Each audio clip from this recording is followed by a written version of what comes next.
The brand new oil filter you just paid for might be protecting your engine less than the dirty one you threw away. I spent over 40 years under Toyotas and Hondas in Japan, and the old masters taught me early that new tells you nothing about good. Your shop will never mention this, because to them, the filter is just a line on your invoice. But that little metal can is the last thing standing between clean oil and a $5,000 engine.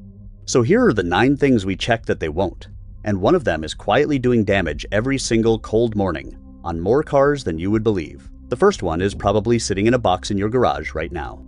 Number 1. The filter that looks real and is not. Genuine Toyota and Honda oil filters are made by companies like Denso and Toyota Boshoku. These are the same suppliers that build parts for the factory. The problem is that a filter box is easy to copy. The paint is easy to copy. The part number printed on the side is easy to copy. What the counterfeiter does not copy is the inside, because the inside is where the money is saved. I have seen filters pulled out of official-looking boxes that had thin, loose media and a valve that felt like a chewing gum wrapper. Under oil pressure and heat, the difference is your engine. This has become a real problem on the big online marketplaces, where a seller you have never heard of can list a filter with a genuine photo and ship you something else. Toyota and Honda have both had to warn buyers about fake parts. The fix is old-fashioned and boring. Buy the filter from the dealer parts counter or from a supplier you actually know. On a $10 part, that peace of mind is the cheapest insurance you will ever buy. And once you have a filter you trust, the next question is, what happens the moment you start the engine? Number 2. A new filter goes in empty. Think about what a filter actually is when you screw it on. It is a dry, empty can. When you start the engine, the oil pump has to push oil up, fill that empty can, and only then does full pressure reach the bearings and the top of the engine. For a few seconds, the most important parts of your engine are running with less oil pressure than they want. Now here is why that matters more than anything on your maintenance schedule. Most of the wear an engine ever suffers happens in the first cold seconds after startup, before the oil is fully moving. On some engines, the filter mounts with the open side pointing up, and on those, you can fill the filter with fresh oil before you install it, so it starts nearly full. On engines where the filter mounts sideways or upside down, you cannot, and the oil would just spill out. The people who care about their engines are thinking about that first startup. Which brings us to what is actually doing the filtering inside that can. Number 3. What is really inside the can? A filter's whole job is the folded paper media inside it. That pleated material is where the dirt gets caught. And the amount of it, the quality of it, and how it is held together are wildly different from one filter to the next, even when they cost about the same. Cut a cheap filter in half on the bench, and you sometimes find very few pleats, a small amount of thin media, and end caps that are barely holding on. For years, one very common budget filter used cardboard end caps sitting in 220-degree oil. When that softens, oil can slip around the media instead of through it, and you are filtering almost nothing. When you take a used filter off, cut it open and look. Is the media clean or loaded with grit? Are the pleats even? Did the caps hold? That one look tells you whether the filter you have been buying is doing its job or just riding along. And the paper is only half the story. The other half is a number nobody prints on the box. Number 4. The number they hide from you. Every real filter has 2 ratings, and you almost never see them. The first is the micron rating, which is the size of particle it catches. The second is efficiency, which is the percentage of those particles it actually stops. There is an industry test for this, ISO 4548-12, and good manufacturers put their filters through it. Here is where people get fooled. A filter rated at 20 microns at 50% efficiency and a filter rated at 20 microns at 99% efficiency can sit on the same shelf for the same price. On paper, they both say 20 microns. In reality, one is letting half the harmful grit slide straight through. And to be clear about how small this is, a human hair is about 70 microns across. The particles that grind down your bearings and your cam are far smaller than that, down in the range you cannot see at all.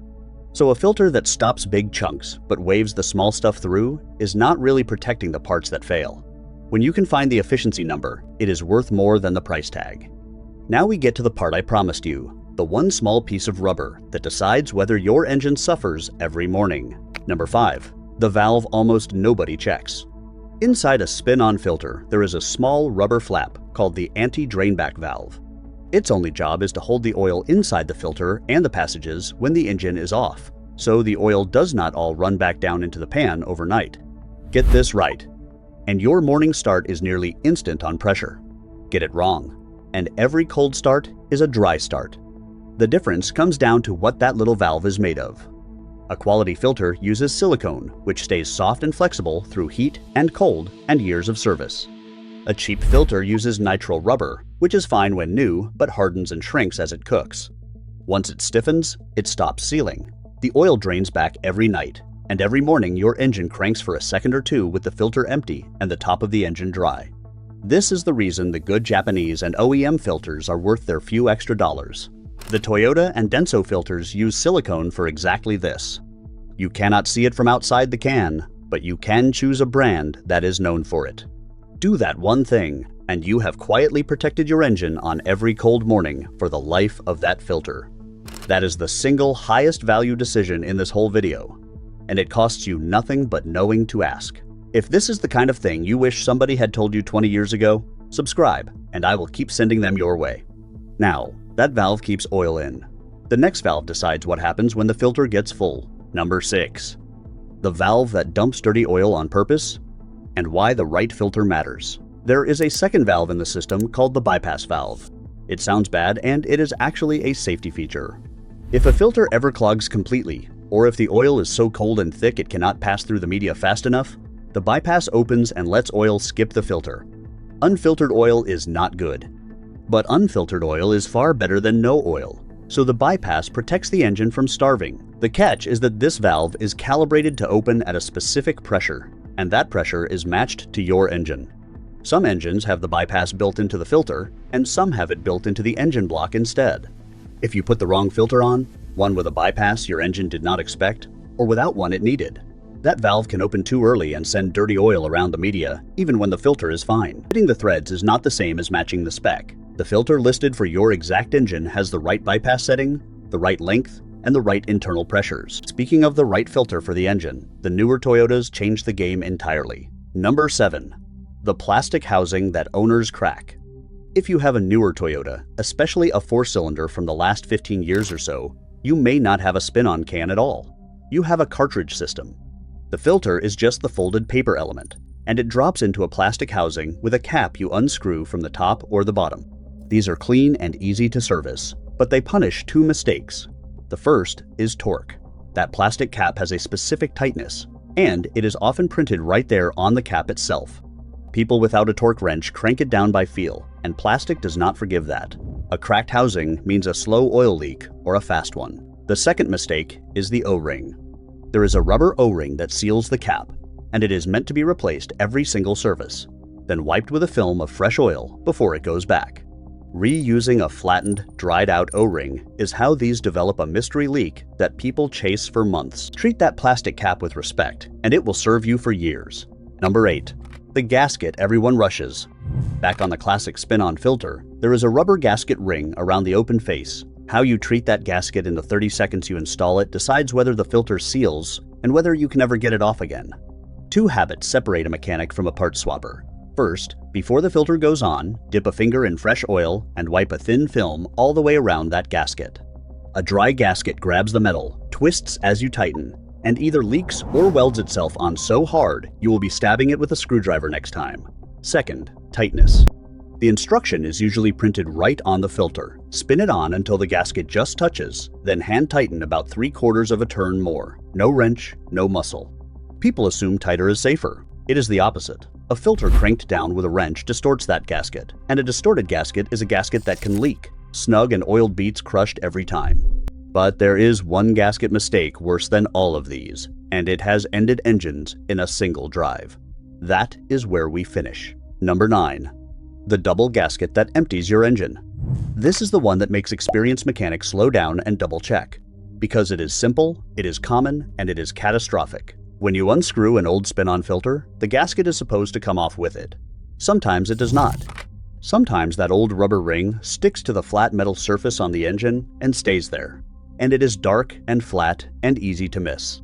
Now you thread on your shiny new filter, which has its own gasket right on top of the old one you never saw. 2 rubber gaskets, stacked, They cannot seal against each other.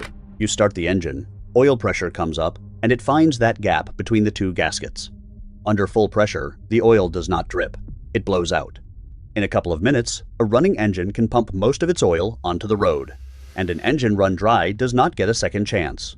This is how a routine oil change turns into a replaced engine. The habit that prevents it takes 3 seconds. Every time you pull a filter off, look at the engine mounting surface and confirm there is one gasket on your old filter and none left behind. If the surface is bare and clean, you are safe.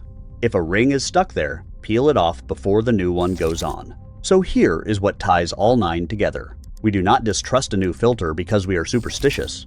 We distrust the idea that new means safe, because we have cut too many of them open and seen what the box was hiding. The filter is the cheapest part of your car and the last guard on the most expensive part of your car. Choose the one with the silicone valve, match it to your engine, seat that gasket right, and check the old one came off. Do those few things and that little can will quietly do its job for as long as you own the car. I keep the exact filter part numbers I trust, the torque figures for the common Toyota and Honda engines, and this whole checklist together in a maintenance manual on my site for anyone who would rather have it in one place. It is there if you want it. You do not need it to use anything I just showed you. Next time, I will show you the oil change interval, the manual prints, and the one your engine actually wants, because those two numbers are not always the same.